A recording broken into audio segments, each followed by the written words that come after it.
श्री स्वामी समर्थ।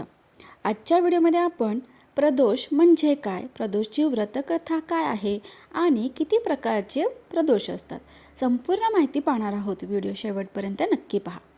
पंचगंगानुसार प्रत्येक त्रयोदशीला प्रदोष काळात पूजेची वेळ वेगळी असते। तसे सूर्यास्तानंतर आणि रात्रीच्या आधीच्या वेळेला प्रदोष काळ म्हणतात। सोप्या शब्दात सांगायचे झाले तर या वेळेस कातळ वेळ देखील म्हणतात। सोमप्रदोष व्रताच्या दिवशी स्नान इत्यादी आटोपल्यानंतर हलके लाल किंवा गुलाबी रंगाचे कपडे घालावे। यानंतर हळदी कुंकवाचे शिवलिंग बनवा आणि चांदी किंवा तांब्याच्या कलशातून शिवलिंगाला शुद्ध मधाचा प्रवाह द्या। त्यानंतर शुद्ध पाण्याच्या प्रवाहाने अभिषेक करा।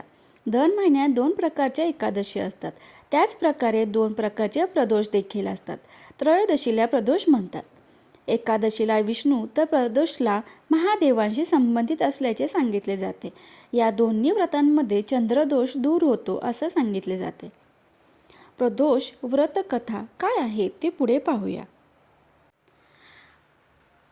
प्रदोष व्रतकथा। पौराणिक मान्यतेनुसार समुद्र मंथनाच्या वेळी विष बाहेर आले तेव्हा महादेवाने जगाला वाचवण्यासाठी ते भयंकर विष प्यायले। हे विष इतके प्रभावी होते की प्यायल्यानंतर महादेवाचा घसा निळा पडला आणि विषाच्या प्रभावामुळे त्यांच्या अंगात असह्य जळजळ सुरू झाली। तेव्हा देवांनी महादेवाचा मत्सर, जल, बेलपत्र इत्यादींनी कमी केला। महादेवाने विष पिऊन जगाला विषाच्या प्रभावापासून वाचवले होते। त्यामुळे सर्व जग आणि देव महादेवांचे ऋणी झाले। ही घटना घडली ती वेळ त्रयोदशी तिथी आणि प्रदोष काळात घडली, म्हणूनच या दिवसाला विशेष महत्त्व आहे। प्रदोष किती प्रकारचे असतात ते आता पुढे पाहूया।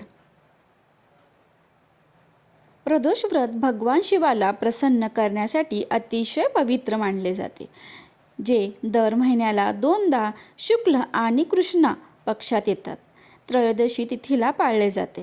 वारांनुसार प्रदोषाचे प्रमुख असे प्रकार पडतात, ज्यात सोमप्रदोष म्हणजे सोमवारी, भवन प्रदोष मंगळवार आणि शनी प्रदोष शनिवार हे 3 मुख्य प्रकार विशेष फलदायी मानले जातात। प्रदोषांचे सविस्तर प्रकार खालीलप्रमाणे आहेत।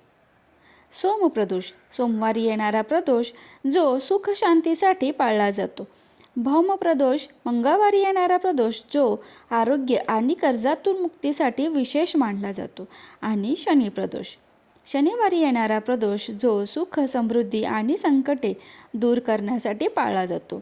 पक्षप्रदोष या व्यतिरिक्त इतर वारी येणाऱ्या प्रदोष काळाला साधारणपणे पक्ष प्रदोष असे मानले जाते।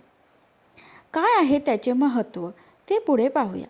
प्रदोष काळात म्हणजेच सूर्यास्तानंतरचा काळ महादेवाची पूजा केल्याने भक्तांचे सर्व दुःख व संकट दूर होतात असे मानले जाते।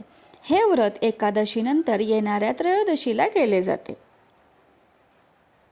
माहिती आवडली असेल तर कमेंट करून नक्की सांगा आणि व्हिडिओला लाईक, शेअर आणि सबस्क्राईब करायला विसरू नका। धन्यवाद।